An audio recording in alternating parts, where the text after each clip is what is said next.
Hello friends, आप सब कैसे हैं? ये लॉकडाउन कैसा चल रहा है?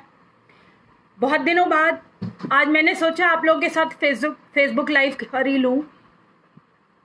आशा करती हूँ आप सब खुश होंगे, घरों में सेफ हैं, फैमिली के साथ हैं, टाइम स्पेंड कर रहे हैं, अच्छे से टाइम स्पेंड कर रहे हैं, अपने लिए मी टाइम है आप सबके पास। मैं देख रही हूँ अभी हमारे साथ कुछ लोग जुड़े हैं। जसविंदर सिंह बत्रा जी, नमस्कार।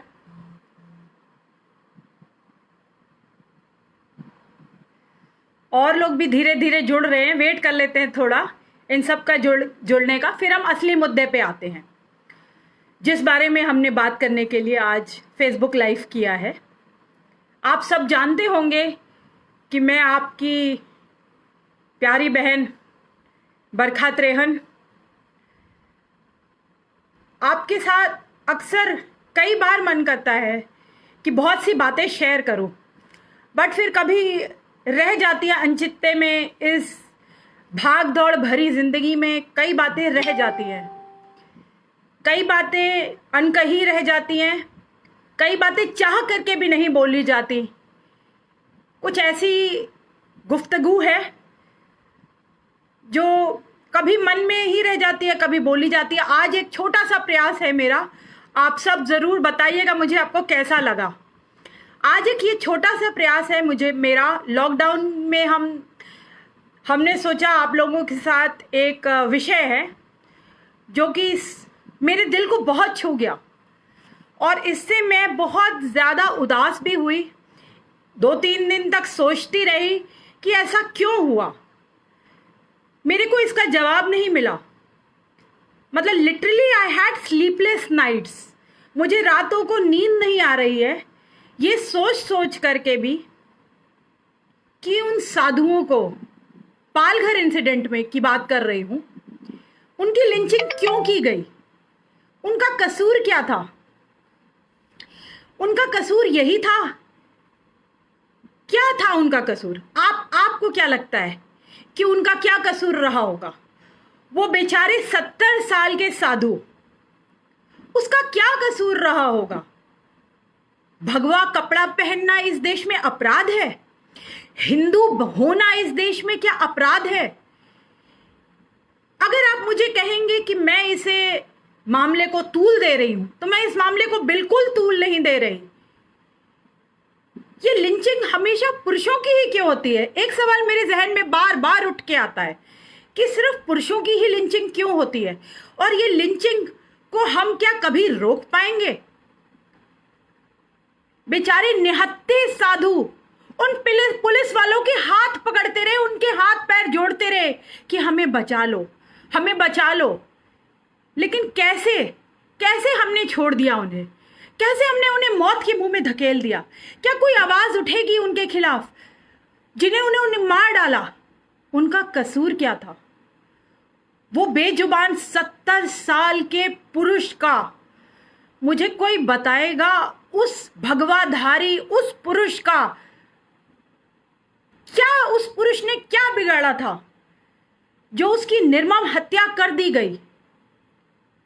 ये बहुत सीरियस इशू है। अगर आप इसे समझेंगे तो आपको पता चलेगा कि इनटॉलरेंस का लेवल कितना ज्यादा बढ़ता जा रहा है हमारे देश में। नमस्कार दोस्तों, बहुत सारे दोस्त अभी मेरे साथ जुड़ रहे हैं। केशव द्विवेदी जी, नमस्कार आपको भी। दिनेश यादव जी, सरोज चौधरी जी, सबको नमस्कार। अच्छा है आप सब जुड़िए और मेरे साथ इस बात का मंथन करिए कि हम कैसे, ये लॉकडाउन तो है अभी, लेकिन मेरी मनस्थिति ये है कि कैसे उनके तक पहुंचा जाए, कैसे वहां पहुंचा जाए और कैसे ये समझा जाए कि इसके पीछे क्या मानसिकता रही होगी उन्हें मार देने के पीछे। ऐसा क्या हो रहा है देश में? इतनी इंटॉलरेंस क्यों बढ़ रही है? क्यों हम अपने भाइयों को मार रहे हैं? क्या क्या चाहते हैं हम? हमें इस लॉकडाउन ने भी क्या कुछ नहीं सिखाया? ये लॉकडाउन जो कि एक बात बिल्कुल स्पष्ट समझाता है, Very clearly, this lockdown has told us that God is the supreme power. जो भगवान है वो सुप्रीम पावर है. उन सब ने आज हमें ये दिखा दिया है कि आप घरों में बैठेंगे, आप सब लॉकडाउन होंगे, लेकिन क्या भगवान की कोई सेवाएं रुकी हैं? क्या सूरज उगना बंद हुआ है? क्या चांद आना बंद हुआ है? क्या चंद्रमा ने अपनी रोशनी देनी बंद कर दी है? क्या सूरज ने अपनी रोशनी देनी बंद कर दी है? नहीं, सब कुछ वैसा ही चल रहा है प्रकृति में. लेकिन हमें लॉकडाउन करके भगवान ने ये समझाया है कि मैं सुप्रीम पावर हूं. इस सुप्रीम पावर ने हमें ये भी समझाया है कि हम इंसानियत के नाते एक दूसरे की रिस्पेक्ट करें, एक दूसरे की मान मर्यादा के बारे में सोचें, एक दूसरे के सेंटिमेंट्स के बारे में सोचें. प्यार जगाएं.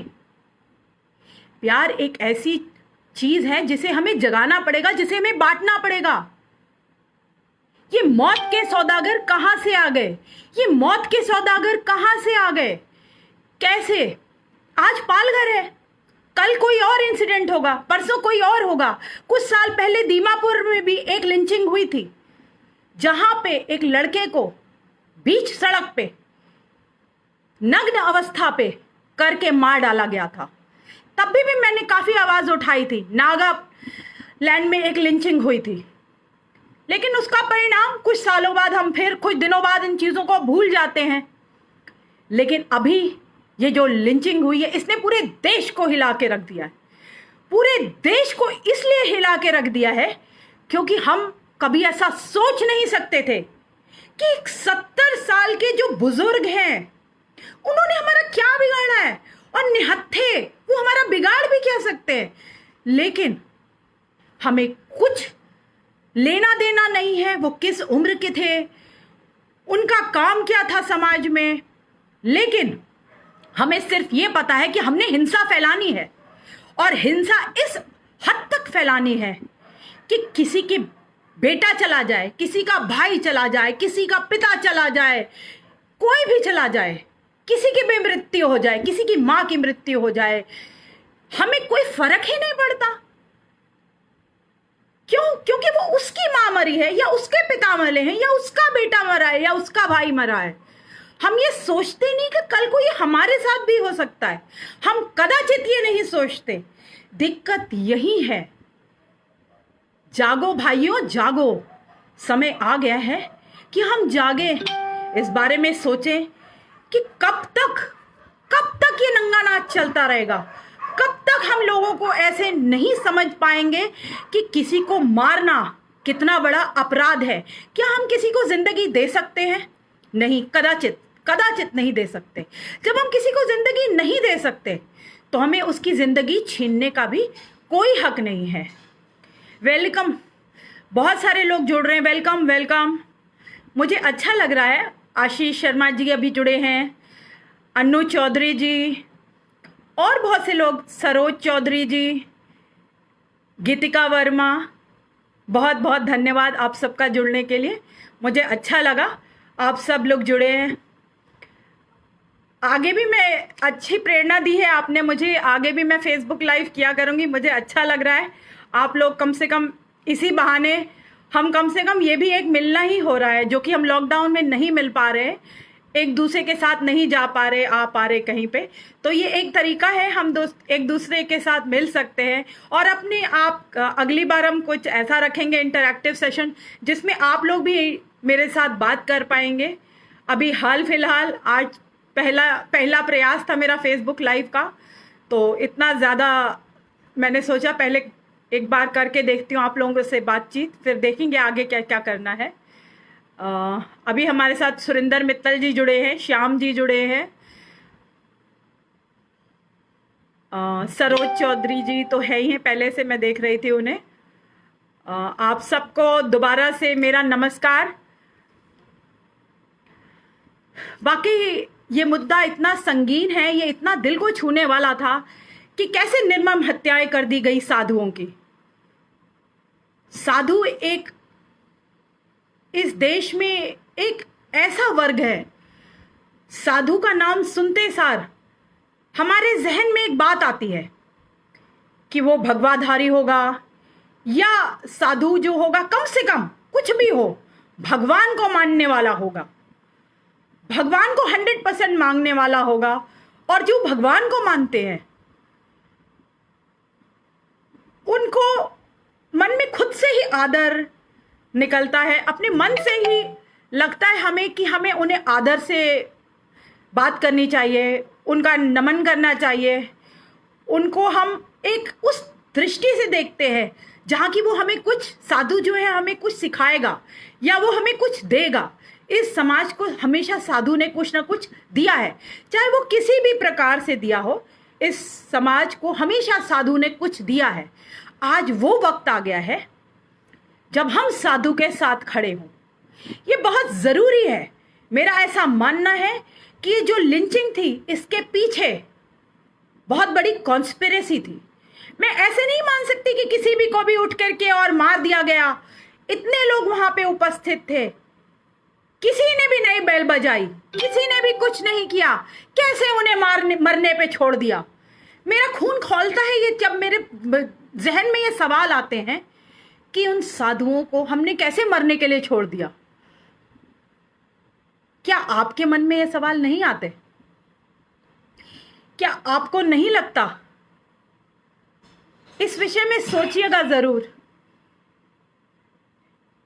मेरा तो ये प्रयास जारी रहेगा और मैं चाहती हूं आप सब लोग भी इस पे गहन मंथन करें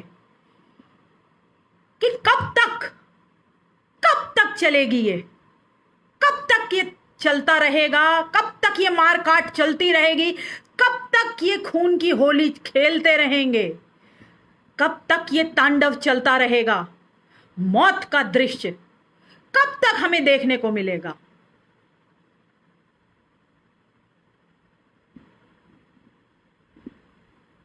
एक हद तक बर्दाश्त कर सकते हैं हम, एक हद तक बर्दाश्त कर सकते हैं हम किसी भी चीज को, लेकिन यहां हर सीमा को पार कर दिया, हर सीमा को लांघ दिया। जब एक बुजुर्ग निहत्थे को हम मारते हैं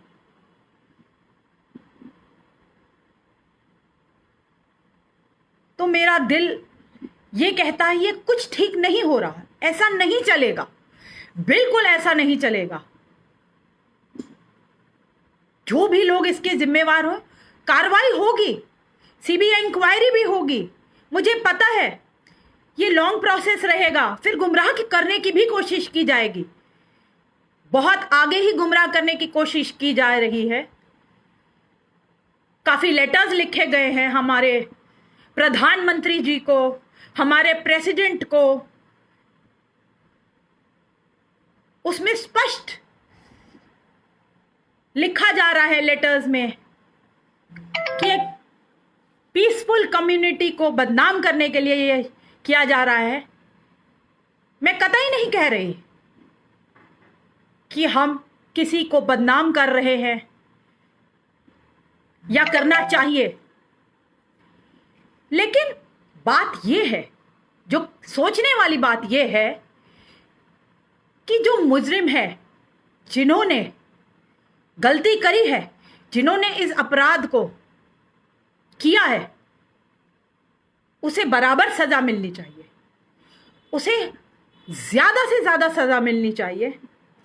लेकिन जो षड्यंत्र करता है, जो ऐसे षड्यंत्रों को होने देते हैं, जो ऐसे षड्यंत्रों को कार्यान्वित करते हैं, मतलब जो मास्टर प्लान बनाते हैं, उन तक पहुंचना बहुत जरूरी है। ये मत सोचिए कि किसने एग्जीक्यूट किया है उस मर्डर को वो ही दोषी है, कतई नहीं। एग्जीक्यूट जो करता है वो तो दोषी होता ही है, लेकिन जो मास्टरमाइंड होते हैं, जो इस षड्यंत्र के पीछे का हिस्सा होता है, उनका भी बराबर कसूर होता है। हमें इस मामले की तह तक जाना होगा, ये समझना पड़ेगा, ये समझना पड़ेगा कि हम ये सोच लें कि सरकारें हमारे लिए कर देंगी कुछ, ये भूल जाइए, ये भूल जाइए। इसमें कोई, सब लगे हुए हैं अपीजमेंट की राजनीति में, किसी को कुछ लेना देना नहीं है। किसी को किसी के मरने से कोई लेना देना नहीं है। उनको अपनी वोट बैंक, उनको अपनी अपीजमेंट की राजनीति पसंद है, वो करते आए हैं, करते हैं और करते रहेंगे। आपको और मेरे को ये तय करना है कि हम क्या कर सकते हैं। तो मेरे प्यारे मित्रों, आप इस पर ज़रूर सोचिएगा। वैसे तो पूरा देश ही इसके ऊपर सोच रहा है। मैं जानती हूँ आप सब ने न्यूज़ चैनल्स पे इसके बारे में काफ़ी कुछ सुना होगा, काफ़ी कुछ देखा होगा। कईयों ने कहा कि ये गलत हो रहा है, कुछ ने इसका समर्थन दिया कि नहीं ऐसा था ही नहीं, ऐसा कुछ नहीं हुआ है, वो गलती से मार दिया गया है। अरे भाई, गलती से तुम कैसे मार देते हो किसी को? ये कैसी गलती हुई कि तुमने किसी को मृत्यु लोक पहुंचा दिया और तुम तो कह रहे हो कि सिर्फ गलती हुई है? तो मैं ये मानने के लिए, मैं ये तर्क नहीं खरीदने के लिए यहां बैठी कि आपने गलती से साधुओं को मार डाला। ना जी ना, कतई ना, मैं ये तर्क नहीं खरीदती। और जो ये बोलते हैं वो झूठ बोलते हैं, वो सरासर झूठ बोलते हैं। तो मेरी आपसे विनम्र रिक्वेस्ट है, बहुत छोटी सी एक विनम्र निवेदन है कि आप इस इंसिडेंट को भुलाइएगा नहीं। इस इंसिडेंट को क्यों, मैं तो कहूंगी दीमापुर लिंचिंग के बारे में भी जरूर नेट पे सर्च करिए। आपको सोशल मीडिया पे सर्च करने पे आपको सारी इंफॉर्मेशन मिल जाएगी। कैसे एक झूठे बलात्कार के केस में एक लड़के को निर्वस्त्र करके उसकी मॉब लिंचिंग हुई थी।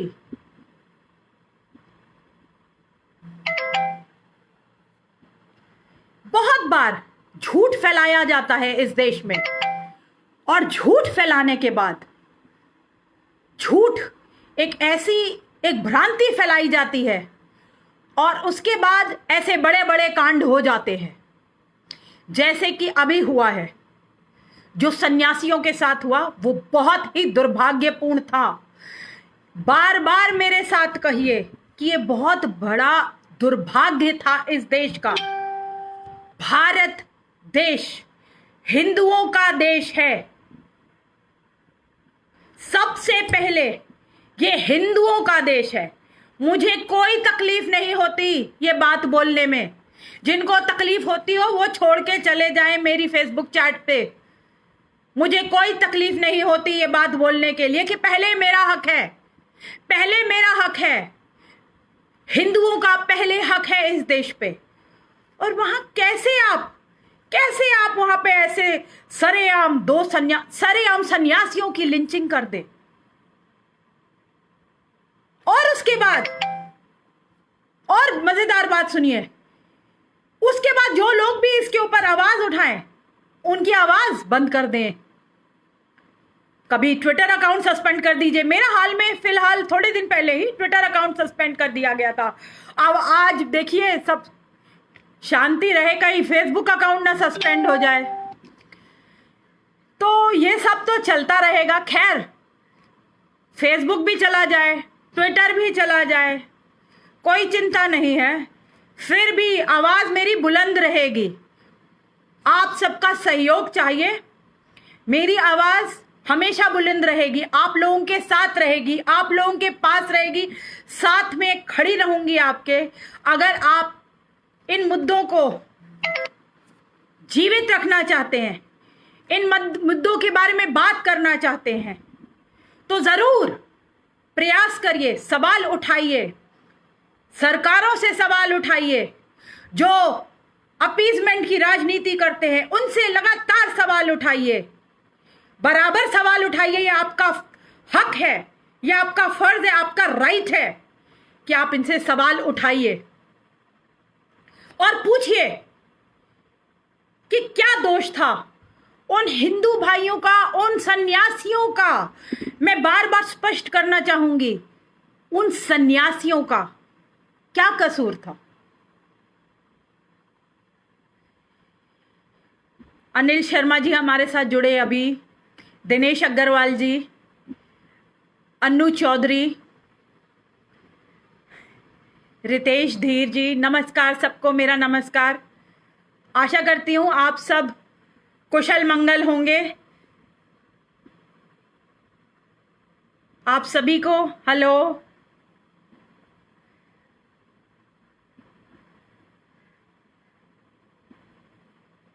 अभी सुभाष मौर्य जी जुड़े हैं, अभिषेक जैन जी,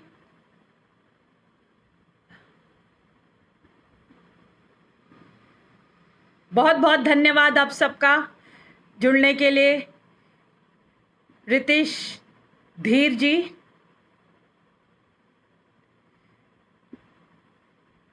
रितेश जी लिखते हैं हम भी आपके साथ साथ खड़े हैं, any place any time. Saroj ji लिखते हैं अब बर्दाश्त नहीं हो रहा। बिल्कुल सरोज जी, मैं सहमत हूं आपसे, बर्दाश्त नहीं हो रहा, मेरे से भी बर्दाश्त नहीं हो रहा। आज ये फेसबुक लाइव मैंने इसीलिए किया है क्योंकि बहुत सारी स्लीपलेस नाइट्स थी। I couldn't sleep at all the day this happened. Since that day I have been having sleepless nights and I really wanted to share this with you guys.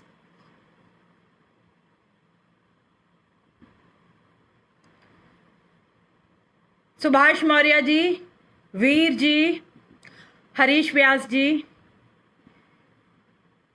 सचीज Kukreja ji, नमस्कार। अच्छा लगा भाइयों, आप लोग ऐसे ही जुड़ते रहे। अच्छा लगा आपको देख करके। हरीश व्यास जी, आप सभी जुड़े आज। वीके शर्मा जी, नमस्कार, कैसे हैं आप? संजय दीवान जी,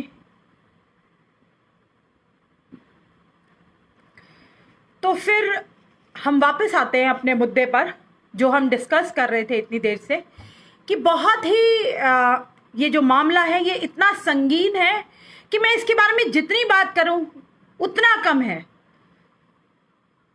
वाकई हमें ये बात मजबूर करती है ये सोचने के लिए कि हम कब तक हाथ पे हाथ धर करके बैठे रहेंगे। कब तक ये चूड़ियां पहन करके बैठे रहेंगे घर में। ये कब तक खुलेआम कत्ल बर्दाश्त करते रहेंगे।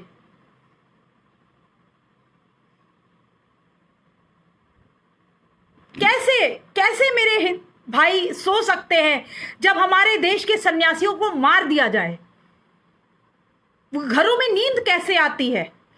मैं मानती हूं लॉकडाउन है और हम बाहर नहीं जा सकते घरों के, और मैं किसी को कह भी नहीं कि घर से बाहर जाएं, कतई नहीं, मैं ये कतई नहीं कह रही। लेकिन मैं लगातार आपसे ये बात बार बार बोल रही हूं, भूलिएगा नहीं इस इशू को, इन सन्यासियों की मौत को भूलना नहीं है, कतई भूलना नहीं है। हमने बिल्कुल नहीं भूलना। हमने हर उस सन्यासी के साथ खड़े होना है जो इसकी आवाज पुरजोर तरीके से उठाए। मैं आज आप सबके सामने प्रण लेती हूं कि मैं इस विषय को ज्यादा से ज्यादा आगे पहुंचाने की कोशिश करूंगी और इसे कोशिश करेंगे कि इंसाफ मिले उन साधुओं को, और उन तक, मास्टरमाइंड्स तक पहुंचना बहुत जरूरी है। ये पुलिस वालों को सस्पेंड करना या वहां जो लोग थे उन्हें पकड़ लेना, ये कोई भी सॉल्यूशन नहीं है। सॉल्यूशन है मास्टरमाइंड तक पहुंचना, जिन्होंने इस रचना को रचा है।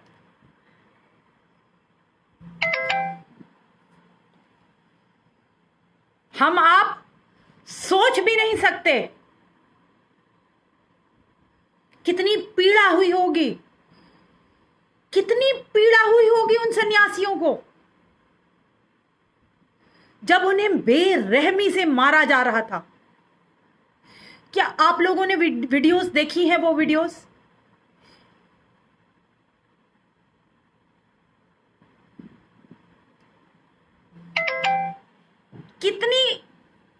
कितना दर्द है।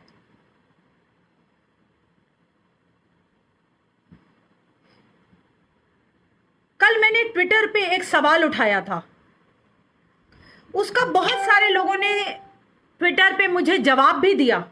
बहुत सारे लोगों ने उसका जवाब दिया। आप सब लोग क्या वो सवाल सुनना चाहेंगे? वो सवाल ये था, क्या मोदी जी इस विषय में कुछ बोलेंगे या कब बोलेंगे?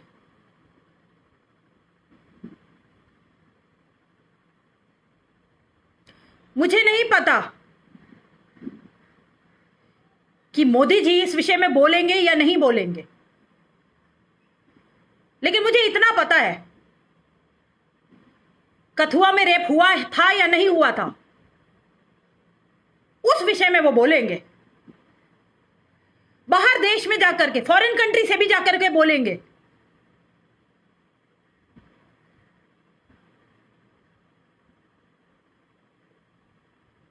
लेकिन इस विषय में उन्होंने ऐसी चुप्पी धारण की हुई है।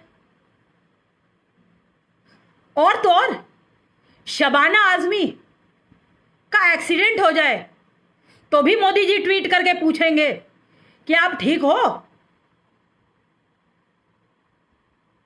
लेकिन यहां साधु मर गए। एक्सीडेंट के बाद तो बंदा ठीक हो जाता है ना। ओ भाइयों बहनों, एक्सीडेंट के बाद तो बंदा ठीक हो जाता है कुछ दिनों बाद। तो हाल चाल पूछा जाए या ना पूछा जाए, चलेगा। लेकिन जब हमारे सन्यासी मर गए हों और पूरा देश आहत हो और पूरा देश अपने प्राइम मिनिस्टर की तरफ ऐसे निगाहें उठा के देख रहा हो कि अभी हमारे प्राइम मिनिस्टर है जो पिता समान है, जिन्होंने लॉकडाउन को इतना सक्सेसफुली हैंडल किया, लेकिन इस विषय में उन्होंने बिल्कुल चुप्पी साधी हुई है। कुछ नहीं बोला उन्होंने। Every life counts. बहुत साल हो गए मुझे उनको ईमेल्स लिखते हुए, ट्विटर पे लिखते हुए, हर जगह पे लिखते हुए, हैंड रिटन लेटर्स लिखते हुए कि भाई, अनगिनत भाई, मेरे लाखों भाई हर साल आत्महत्याएं कर रहे हैं। मोदी जी कुछ करिए। Let's talk man. Modi ji let's talk man. Mann Ki Baat में लेट्स टॉक मैन। ये सुसाइड रेट इतना बढ़ रहा है मोदी जी, ये क्यों पुरुष इतनी आत्महत्याएं कर रहे हैं? मोदी जी थोड़ा इस बारे में भी सोचिए। लेकिन आज तक उन्होंने एक जबान पे एक शब्द नहीं लाया इस बारे में। कोई बात नहीं, वो पिता है हमारे, कोई बात नहीं, वो प्राइम मिनिस्टर है। लेकिन अभी नहीं देखा जा रहा। अभी हाल में जो कांड हुआ है, जो मेरे साधुओं को, इस देश के साधुओं को जिनकी लिंचिंग की गई, खुलेआम जिन्हें मारा गया, अब नहीं देखा जा रहा। अब ये दिल रोता है, अब बहुत रोता है ये दिल कि मोदी जी अब भी शांत है। ओहो, अब भी शांत है तो बोलेंगे कब? कथुआ में जहां रेप होता भी नहीं वहां वो बोलते हैं। सारे तथ्य आए थे भाइयों आपके सामने। आप सबको पता है, आप सबने बाद में सारे तथ्य दिखाए गए थे टीवी वगैरह में कि वो सब प्लान किया गया था। लेकिन हम ये समझ ही नहीं पा रहे हैं कि हमारे देश के प्रधानमंत्री क्यों नहीं सन्यासियों की मरने की खबर सुन के आज तक, चलिए मैंने सोचा एक दिन नहीं बोले वो, मैंने सोचा दूसरे दिन बोल देंगे, तीसरे दिन बोल देंगे, बट उन्होंने तो आज तक नहीं बोला। कारण कल हार के मैंने कल रात को ही ये ट्वीट डाला था। आप मेरा ट्विटर अकाउंट चेक कर सकते हैं, सेम नाम से ही, बरखा त्रेहन के नाम से ही है। मैंने वहां पे ये ट्वीट कल रात को ही डाला था। वहां कई दोस्तों ने ये जरूर कहा कि नहीं बोलेंगे, बट मेरे सवाल का जवाब किसी ने नहीं दिया। आप में से किसी के पास जवाब हो तो जरूर दीजिएगा कि आखिर मोदी जी चुप क्यों हैं? क्यों चुप हैं? क्या उनका दिल आहत नहीं हुआ? क्या वो ऐसे ही मरने देंगे? ऐसे ही मरते रहेंगे मेरे देश के पुरुष? ऐसे ही उनकी लिंचिंग होती रहेगी? और कब तक चलेगा ये सिलसिला?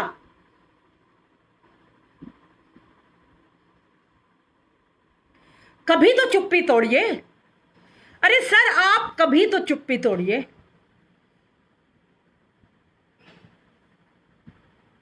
आप हर विषय पे बोल पाते हैं,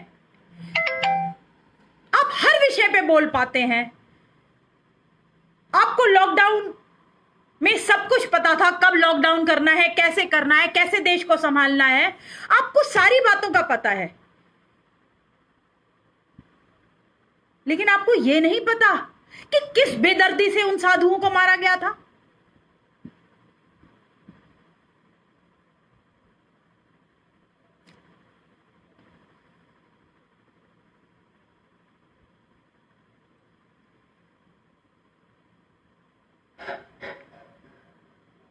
आंख भर आई, लेकिन सवालों का जवाब न मिला है, न मिलेगा, क्योंकि अब तो यकीन हो चला है, अब तो यकीन हो चला है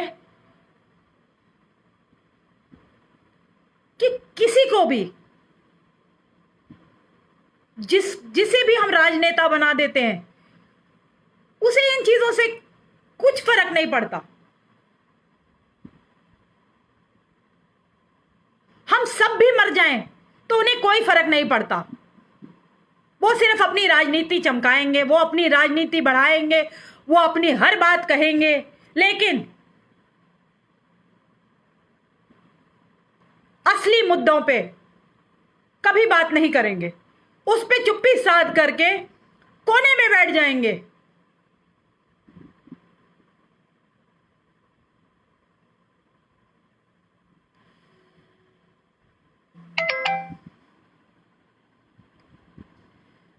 मोंटी सिंह जी कह रहे हैं मीडिया भी इस पर कोई बात नहीं कह रही। बिल्कुल मोंटी जी, मैं इतना अच्छे से जानती हूं, ये मीडिया जो है ये तो पूरी बायस्ड है। इनको तो बस जिस चीज से टीआरपी मिलती है, जब तक टीआरपी मिलती है उस चीज से, इनके लिए तो वो इशू होता है। बस इनके लिए कोई मतलब नहीं है आप जिए मरे, आपके घर में पैसे हैं नहीं हैं, आपके पास एम्प्लॉयमेंट है नहीं है, इन्हें कोई लेना देना नहीं। इनको सिर्फ अपनी टीआरपी से मतलब है। ये सारे मीडिया हाउसेस सब बिके हुए हैं, इनके ऊपर तो एतबार करना ही बेकार है। इनकी तो ज्यादातर आजकल क्या हो रहा है, फेक रिपोर्टिंग। आप देखिएगा ज्यादातर फेक न्यूज चलाते हैं ये, तो इनके ऊपर विश्वास उठ सा गया है। मैं ऐसे कितने भाइयों को जानती हूं जिनके ऊपर अटेम्प्ट टू मर्डर तक के भी केसेस हुए हैं, और जब उन्होंने मीडिया के पास गए तो कि मैं हमारा ये केस है और आप थोड़ा बताइए, या और दूसरे भी केसेस हैं या नहीं भी हैं केस, और उन्होंने बताया है कि हमारी स्टोरी है, आप थोड़ा बताइए, तो स्पष्ट शब्दों में मीडिया ने उन्हें कहा है ये सब नहीं हम चलाते, कुछ मसालेदार न्यूज़ हो तो हमें बताइए। अब मसालेदार न्यूज़ मतलब मसालेदार न्यूज़ आपको दिख दे हम, आप वो चलाएंगे तो हमारा मसाला दिया हुआ आप बेचेंगे, पैसे आप कमाएंगे। वाह वाह वाह, क्या बात है। ऐसे थोड़ी ना चलेगा, ऐसी मसाला न्यूज़ हमें नहीं देनी। उनकी टीआरपी के लिए हम मसाला बने, ये मुमकिन नहीं।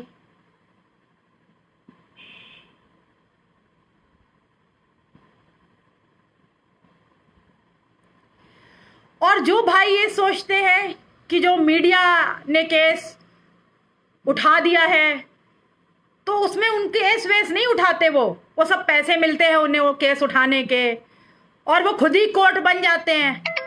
जब वो कोर्ट बनते हैं ना, मीडिया जब जब भी कोर्ट बनी है किसी केस में, उस केस का तो चीर हरण हो जाता है, वो केस ही नहीं रह जाता। जिस केस में मीडिया ने अपनी दखल अंदाजी ज्यादा करी है, मीडिया ने अपना कोर्ट बैठाया है, उस केस में कभी जस्टिस नहीं मिल सकती, क्योंकि कोर्ट्स भी इन्फ्लुएंस हो जाते हैं, पब्लिक भी इन्फ्लुएंस हो जाती है जो मीडिया दिखाता है। तो जो मीडिया मिस रिपोर्टिंग करता है या जो केस को बहुत तूल दे के बढ़ा चढ़ा के दिखाता है, उसका खमियाजा हम भुगत रहे हैं। बहुत सारे ऐसे केसेस हैं जिन्हें मीडिया ने बर्बाद कर दिया, लेकिन क्योंकि ये बहुत बड़े ग्रुप्स हैं, बहुत बड़े ग्रुप्स हैं, आप इनके ऊपर कोई एक्शन नहीं ले सकते, और लेना चाहोगे भी तो ये सुपर पावर से हैंडल होते हैं, इनके पीछे सुपर पावर कोई और होती है, तो वो लोग इन्हें हैंडल करते हैं। उन्हें पता है कि कैसे मैनिपुलेशंस करनी है, तो हम आप जैसे लोग इनसे भिड़ नहीं सकते। हमारा तो बस आजकल सोशल मीडिया आपका खुद का प्लेटफॉर्म है और आप खुद के जर्नलिस्ट हैं, आप अपनी बात लग रखिए, किसी से डरिए नहीं, डरने की क्या जरूरत है। बहुत सारे लोग मुझे कई बार कॉल करके बोलते हैं कि हमारे अंदर वो निर्भीकता नहीं है, वो निडरता नहीं है, हम नहीं बोल सकते, बहुत बातें हैं बोलने के लिए, लेकिन हम एक वीडियो नहीं बना सकते या हम कोई भी बात स्पष्ट रूप से रख नहीं सकते क्योंकि हमें डर लगता है। दोस्तों, कब तक डरते रहेंगे? कब तक? डर के आगे जीत है, डर डर के जिया नहीं जाता। नमस्कार रेखा जी, अच्छा लगा आपको देख करके।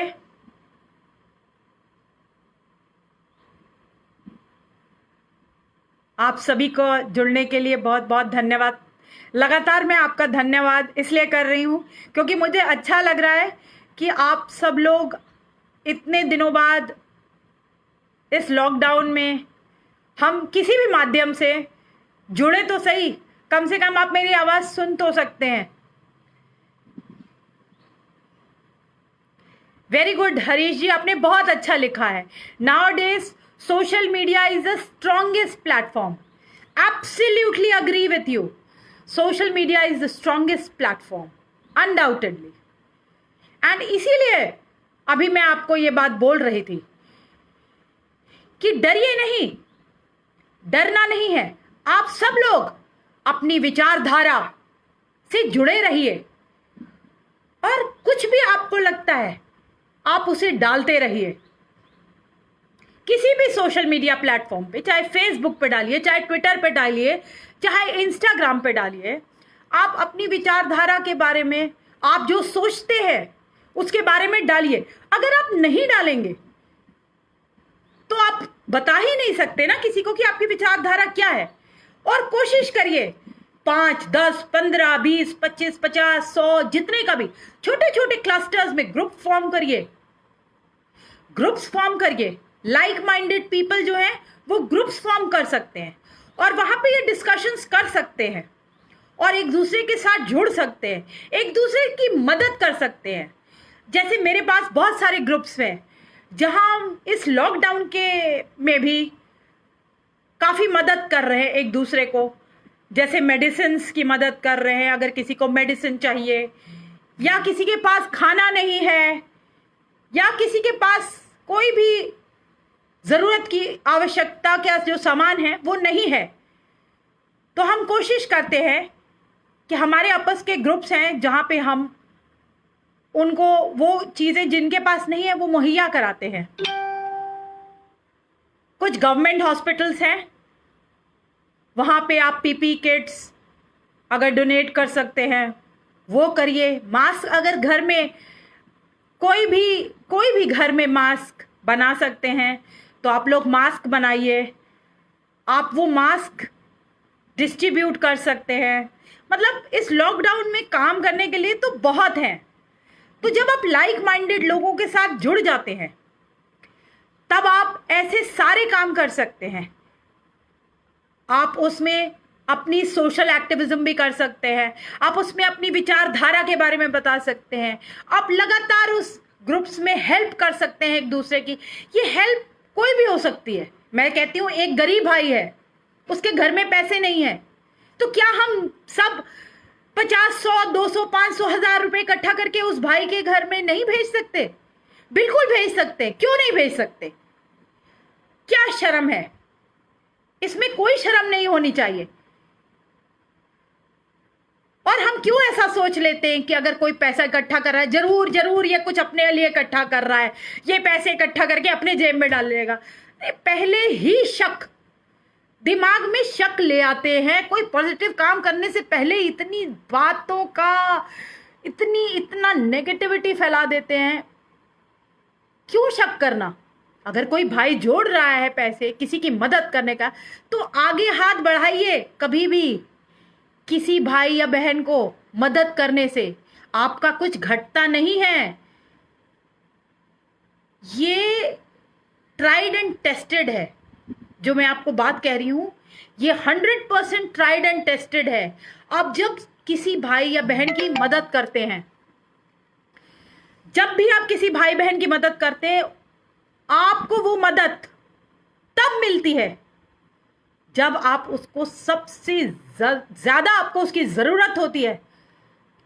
ऐसा नहीं है, आपको भी मदद की जरूरत पड़ती है। कभी ना कभी आप भी कहीं ना कहीं किसी ना किसी सिचुएशन में फंस जाते हैं। तो जो आज मदद की गई होती है वो कभी ना कभी काम आती है। तो आप बिल्कुल मत सोचिए कि कोई भी बात व्यर्थ जाती है। वंदे मातरम। मिश्रा जी, धन्यवाद आपका जुड़ने के लिए हमारे साथ। और वंदे मातरम दोबारा से आपको, आकर्षण मिश्रा जी। आशा करती हूँ आपको ये फेसबुक लाइव अच्छा लग रहा होगा। चलिए, आज के दिन के लिए तो मैं ये सोचती हूँ कि मैंने आपको एक छोटी सी बात आपके सामने रखी है और आप सभी का दिल से धन्यवाद करती हूँ जुड़ने के लिए। स्टे हैप्पी, स्टे सेफ और सबसे ज़्यादा स्टे पॉजिटिव।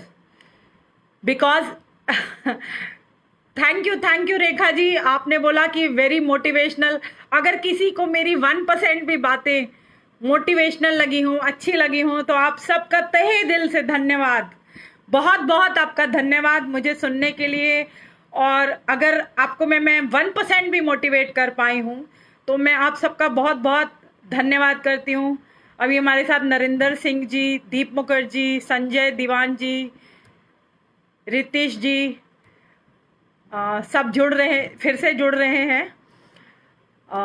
अब मैं चाहूँगी कि इस फेसबुक को एंड करूँ। God bless you all. जय हिंद, वंदे मातरम। एक बार दोबारा से, जय हिंद, वंदे मातरम।